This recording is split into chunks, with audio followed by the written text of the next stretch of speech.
स्वागत है। मैंने अपनी पिछली वीडियोस में तुलसीदास के रामचरितमानस के भरत राम का जो प्रेम था उन छंदों की साप्रसंग व्याख्या करी थी, और आज अपनी इस क्लास में तुलसीदास के ही गीतावली के भी 2 पद दिए गए हैं आपकी बुक में। आज हम इन पदों की साप्रसंग व्याख्या करेंगे। देखिए बेटा, आपकी बुक में ये गीतावली का पद दिया हुआ है, आप अपने उसमें देख सकते हो स्क्रीन पर, जननी निरक्ति बाण धनुया।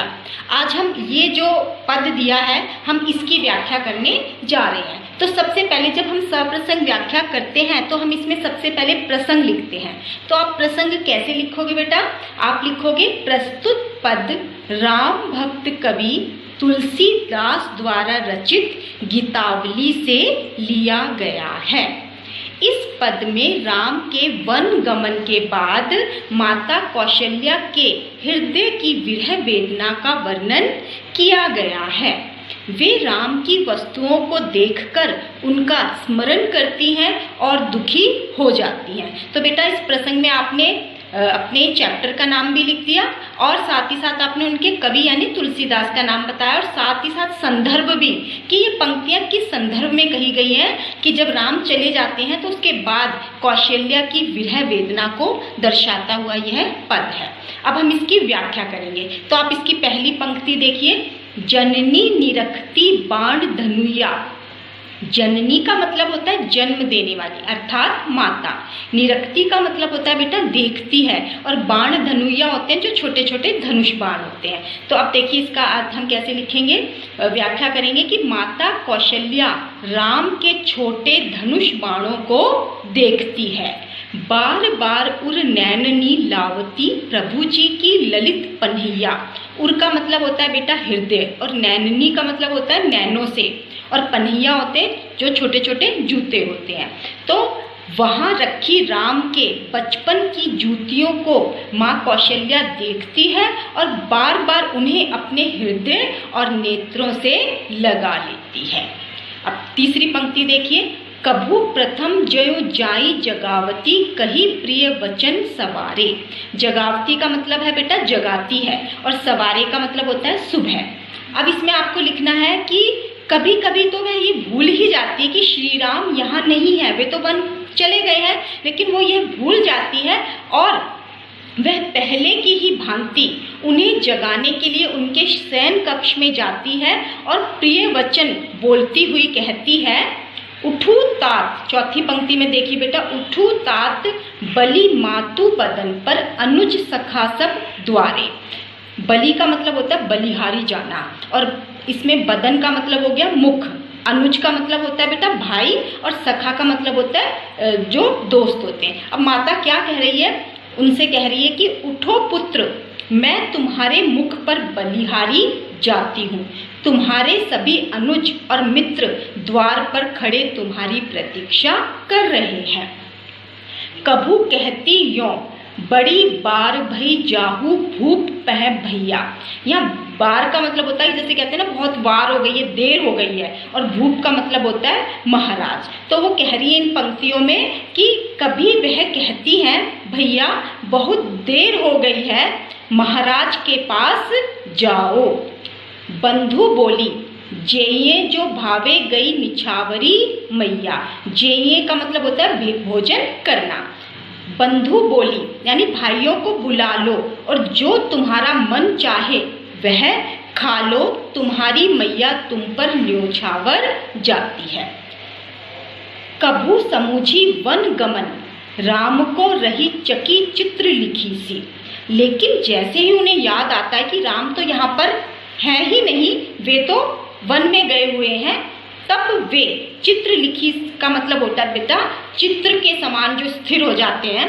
तो वो कह रही हैं जैसे ही उन्हें याद आता है कि राम तो यहाँ पर नहीं है, तब वे चित्र के समान स्थिर और स्तब्ध होकर खड़ी रह जाती है। तुलसीदास वह समय कहेते लागती प्रीति सिखी सी। कवि तुलसीदास जी कहते हैं कि हे राम वह समय तुम्हारी माता जी के लिए अकथनीय है, अर्थात कि उस माता की उस स्थिति का वर्णन शब्दों में नहीं किया जा सकता। यहाँ बेटा सीखी सी का मतलब होता है मोरनी, यानी तुम्हारी माता कौशल्या का प्रेम मोरनी की भांति है। जैसे मोरनी प्रसन्न होकर नाचती रहे, लेकिन जब अंत में वह अपने पैरों की ओर देखती है तो रोने लगती है। यही दशा क्या है, माता कौशल्या की हो रही है। वह राम की चीज़ों को देखकर बहुत खुश होती है कि राम यहीं पर है, राम के होने का उन्हें आभास होता है, लेकिन जैसे ही उन्हें पता चलता है कि राम तो है ही नहीं, राम तो वन में है, तो वह दुखी हो जाती है। तो आपको समझ में आया, ये हमने इसकी व्याख्या करी है। अब हम लास्ट में लिखते हैं काव्य सौंदर्य। तो काव्य सौंदर्य में आप लिखोगे कि माता कौशल्या का पुत्र विरह स्वाभाविक है। दूसरा आप इसमें लिख सकते हो कि श्री राम की चीजें कौशल्या के विरह के दुख को बढ़ाने में उद्दीपन का काम करती है। यहाँ पर ब्रज भाषा का प्रयोग किया है। इससे पहले जो आपने छंद देखे थे बेटा रामचरितमानस के, वो उसमें अवधी भाषा का प्रयोग हुआ था, लेकिन यहाँ पर ब्रज भाषा का प्रयोग है और वात्सल्य रस का प्रभावी चित्रण है। अब इसमें आप अलंकार छांट सकते हो, जैसे बार बार में पुनरुक्ति प्रकाश अलंकार है बेटा, और जयो जाई जगावती, यहाँ पर अनुप्रास अलंकार का प्रयोग हुआ है। और लास्ट लाइन में देखिए चित्र लिखी सी और सिखी सी, यहाँ पर आपका उपमा अलंकार का प्रयोग हुआ है, क्योंकि सा सी से इससे उपमा की पहचान होती है, तो यहाँ पर उपमा अलंकार का प्रयोग किया गया है। ठीक है बेटा, इस तरह से आपको अलंकार छांटने भी आने चाहिए। उसके बाद अब इनका दूसरा पद देखिए। देखिए बेटा, अब ये दूसरा पद है। इस पद में आप देख रहे हो लिखा हुआ है राघो एक बार फिरी आओ।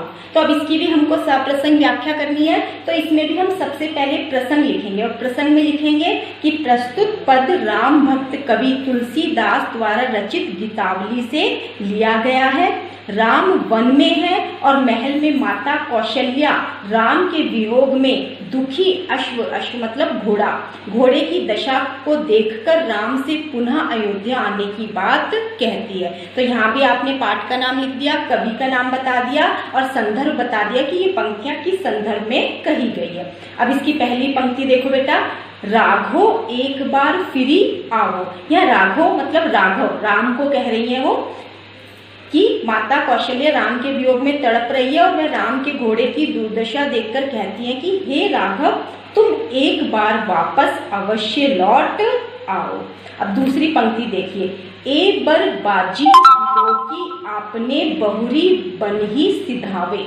अब बाजी का मतलब होता है बेटा घोड़ा, ठीक है, और बहुरी का मतलब होता है फिर से, और सिधावे का मतलब होता है कि चले आओ।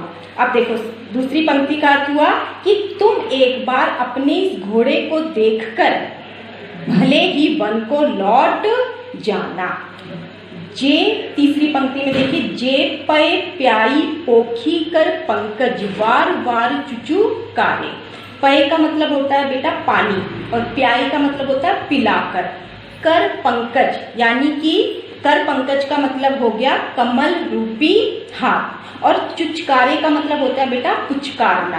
तो इस पंक्ति का अर्थ हो गया कि जिस घोड़े को तुम अपने हाथों से पानी पिलाते थे और अपने कमल रूपी हाथों से सहलाते थे, बार बार पुचकारते थे, वह घोड़ा तुम्हारे विरह में दुखी है। चौथी पंक्ति देखिए बेटा, क्यों जीव ही मेरे राम लाडिले ते अब निपट बिसारे। निपट का मतलब होता है बिल्कुल, और बिसारे का मतलब होता है भुला देना। अब वो कह रही है माता कौशल्या कि मेरे राम लाडले क्यों जीवी, यानी मेरे लाडले राम वह तुम्हारे बिना जीवित क्यों रहे। तुमने इन दिनों उसे पूरी तरह से छोड़ दिया है, अर्थात तुम उसे भुला बैठे हो। आगे देखो, भरत सौगुनी सार करत है अति प्रिय जानी तिहारे। सार का मतलब होता है बेटा देखभाल करना, क्योंकि वो कह रही है कि ये घोड़ा तुम्हें बहुत प्रिय है, इसलिए ऐसा विचार करके, यह विचार करके भरत उसकी 100 गुना देखभाल करते हैं। ठीक है, उसके बाद अगली पंक्ति देखिए, तदपि दिन ही दिन होत झावरे मनु कमल हिम मारे। झावरे का मतलब होता है कुम्भला जाना, ठीक है, और कमल हिम मारे का मतलब होता है जैसे कमल पर हिमपात हो गया हो, ठीक है, वो कमल पूरी तरह से खिल ही नहीं पा रहा है। तो ये कह रही हैं कि भरत उसकी 100 गुना देखभाल करता है, तदपि इसके बावजूद यह दिनों दिन मुरझाता चला जा रहा है, अर्थात सुस्त होता जा रहा है और यह तो ऐसे शिथिल हो गया है मानो कमल पर हिमपात हो गया हो। सुनु पथिक, पथिक का मतलब होता है बेटा जो रास्ते में चलने वाले होते हैं। जो राम मिलही बन कहियो मातु संदेशो, तो माता कौशल्या पथिक से कहती है यदि तुम्हें मार्ग में कहीं राम मिल जाए तो उनसे माता का यानी कि मेरा यह संदेश कहना। क्या संदेश कहना? तुलसी मोही और सबहिनते इन्हों को बड़ो अंदेशो। ठीक है बेटा, अंदेशों का मतलब होता है चिंता। तो तुलसीदास जी कहते हैं कि वो कहती है माता कौशल्या कि मुझे अन्य सबसे बढ़कर इस घोड़े की चिंता लगी रहती है, अतः हे राम तुम एक बार अवश्य लौट आओ।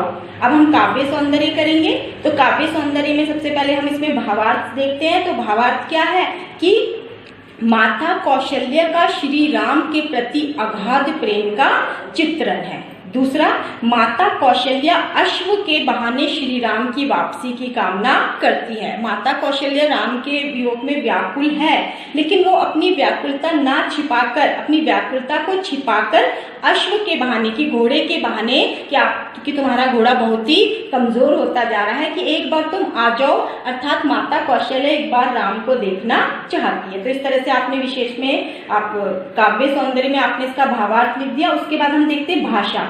भाषा ब्रज भाषा का प्रयोग हुआ है इसके अंदर, वात्सल्य रस का प्रयोग हुआ है इसके अंदर। उसके बाद आप इसमें अलंकार छांटिए, जैसे आप देख रहे हो कि इसमें लिखा हुआ है मनहु कमल हिमारे, तो मनहु कमल हिमारे में उत्प्रेक्षा अलंकार है। और तीसरी पंक्ति में लिखा था कर पंकज। कर पंकज का मतलब मैंने आपको बताया था कि कमल रूपी हाथ, तो यहाँ पर रूपक अलंकार है। इसके अलावा आप इसमें से अनुप्रास अलंकार भी छांट सकते हो, जहाँ पर एक ही वर्ण की बार बार आवृत्ति की जाती है, जैसे बाजी बिलोकी। दूसरी पंक्ति में देख रहे हो आप बाजी बिलोकी है। उसके बाद पांचवी पंक्ति में 100 गुनी सार, यहाँ पर अनुप्रास अलंकार है। तो बेटा इस तरह से आपने आज गीतावली के दोनों पदों की मैंने आपको सप्रसंग व्याख्या करवाई। सप्रसंग व्याख्या में सबसे पहले प्रसंग लिखते हैं, फिर व्याख्या करते हैं और उसके बाद काव्य सौंदर्य करते हैं। धन्यवाद।